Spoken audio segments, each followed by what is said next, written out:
Welcome to the Explainer. So, get this. India's biggest stock exchange is finally going public. Today, we're going to break down what this huge IPO really means, not just for investors, but why it's a massive signal that India's financial markets are growing up. All right, here's how we're going to tackle this. First, we'll set the scene with the whole economic picture. Then, we'll dive right into the details of this historic IPO. After that, we'll connect the dots on why this is such a big deal, a real sign of market maturity. We'll look at what's on the horizon, and then wrap it all up with the absolute key things you need to walk away with. Okay, first things first. To really get why this is all happening right now, you've got to understand this kind of split personality that's going on in the Indian economy. So on one hand, you've got the domestic engine just firing on all cylinders. I mean, we're talking record defense production, corporate sales are through the roof, and industrial confidence is at a peak. But on the other hand, India's facing some pretty rough seas internationally. We're talking a hostile global trade environment, rising geopolitical tensions, you get the picture. And if you want a perfect example of that pressure, look no further than this. A whopping 126% preliminary tariff slapped on Indian solar exports by the US. That is a huge blow, and it really puts a damper on the country's manufacturing goals. So it's right in the middle of this tug of war, strong at home, challenged abroad, that we get to the main event. The moment we've all been waiting for, the initial public offering of the National Stock Exchange. And let's be super clear here, we are not just talking about any old company. The NSE is an absolute titan.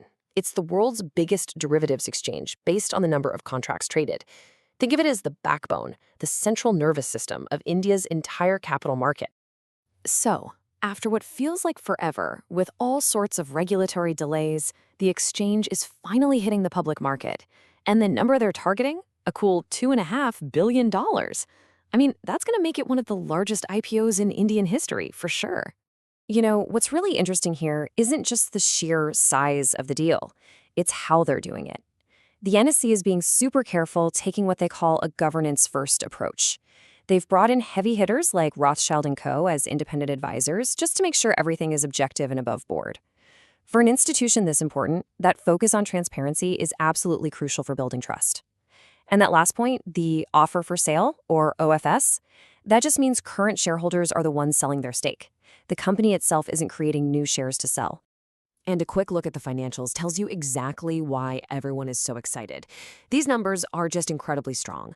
That EBITDA margin of 73%, wow, that's basically a measure of how profitable the core business is, and 73% is just outstanding. It screams dominant market position, which, you can bet, is something investors are going to love to see. Okay, so a stock exchange is going public. Big deal, right? Happens all the time. Well, actually, no. In this case, it signifies something way, way bigger for the entire market. So that's the real question we need to answer. Why is this such a landmark event? What's the deeper meaning behind it all? And here's the key. This isn't just about money changing hands. Analysts are looking at this as a real coming-of-age moment. The NSE IPO, they say, is a clear sign that India's domestic capital markets are finally, well, maturing. So what do we mean by maturation? It's not just some fancy jargon. It's about building a market that has solid rules, that's transparent, and that has the institutional depth to handle a massive, complex listing like this one. It's basically a giant billboard for global investors that says, hey, India is a stable, reliable, and serious place to put your money. But of course, this journey isn't all smooth sailing. There are definitely some bumps in the road ahead. So let's take a look at what's next. Looking forward, it's really a story of two sides. On the one hand, you have this huge opportunity. A successful IPO could deepen India's markets, pull in even more foreign investment, and set a new gold standard for governance. But on the other side, you have the risks.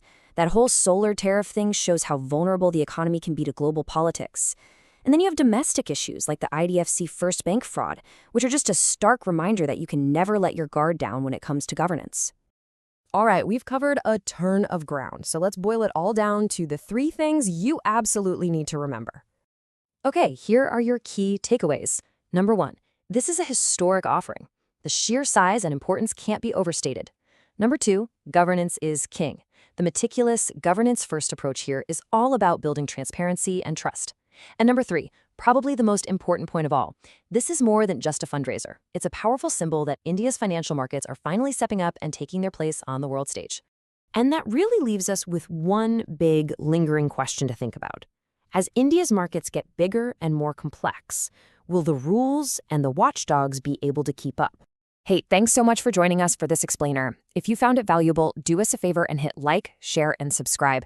And we really want to know what you think. So drop a comment below. Is this IPO a real turning point for the Indian market? Let's talk about it.